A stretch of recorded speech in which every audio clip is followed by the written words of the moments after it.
Hello' বন্ধুসকল, মই doctor জাহিৰ আব্বাছ আৰু মই আপোনাক সকলোকে মোৰ চেনেলত স্বাগতম জনাইছোঁ আৰু আশা কৰিছোঁ যে আপোনালোক সকলোৱে ভালে কুশলে আছে। আৰু মই আজি আকৌ এটা নতুন ভিডিঅ' লৈ আহিছোঁ যে ৰেড লাইন চিমটমছৰ ওপৰত, যাৰ যে কিছুমান ইম্পৰ্টেণ্ট লক্ষণ থাকে ঔষধৰ, যাৰ দ্বাৰাই ৰোগ চিকিৎসা কৰিব পৰা যায়। তো আহক এই ভিডিঅ'টো আৰম্ভ কৰোঁ। এতিয়া লাহে লাহে কি হৈছে যে গৰমত বৰষুণ দিয়া আৰম্ভ কৰিছে।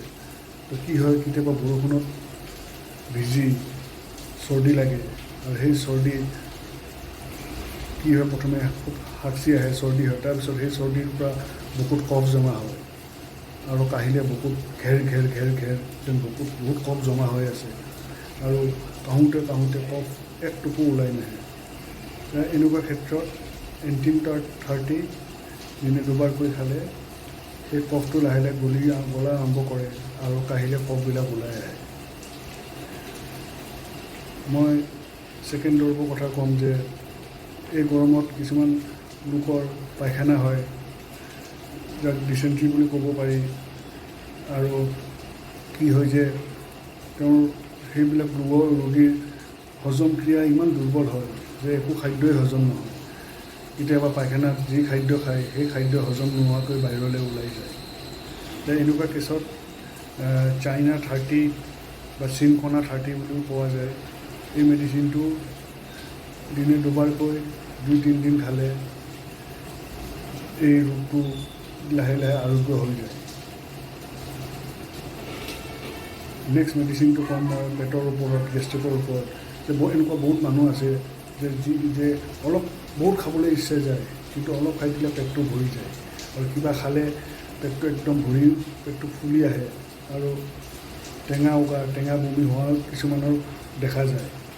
তো এনেকুৱা কেছত লাইক'পডিয়াম 30 ডেইলি 1 ড'জ ৰাতি খোৱাৰ আগত 5-6 দিনমান খালে এই গেষ্ট্ৰিক ৰোগটো সম্পূৰ্ণ আৰোগ্য হৈ যায়। নেক্সট মই কিছুমান পুৰুষে ভোগা ৰোগৰ ওপৰত আলোচনা কৰিম যে কিছুমান মানুহৰ পেচাবৰ লগত ধাতু যায় আৰু মানুহজন ক্ৰমান্বয়ে দুৰ্বল হৈ আহে। এনেকুৱা কেছত কি কৰিব লাগে যে এচিড ফৰ্চ 30 3-4 টোপাল কৰি দিনে দুবাৰকৈ 10 দিন খালে সেই পেচাবত যোৱা ধাতু যোৱা প্ৰব্লেমটোৰ পৰা সম্পূৰ্ণৰূপে আৰোগ্য হয়। নেক্সট মই পাইলছ ৰোগৰ বিষয়ে অলপ ক'ব বিচাৰোঁ যে কিছুমান মানুহ আছে যে পাইলছ ৰোগত ভুগি আছে। শৌচৰ দুৱাৰটোত অত্যন্ত বিষ হয়, পায়খানা কৰাৰ পিছত শৌচৰ দুৱাৰটোত জ্বলা পোৰা কৰে। এতিয়া এনেকুৱা কেছত এস্কুলাছ 30 দিনে দুবাৰকৈ 10-12 দিন খালে এই জ্বলা পোৰা কৰা বিষ সম্পূৰ্ণৰূপে আৰোগ্য হৈ যায়।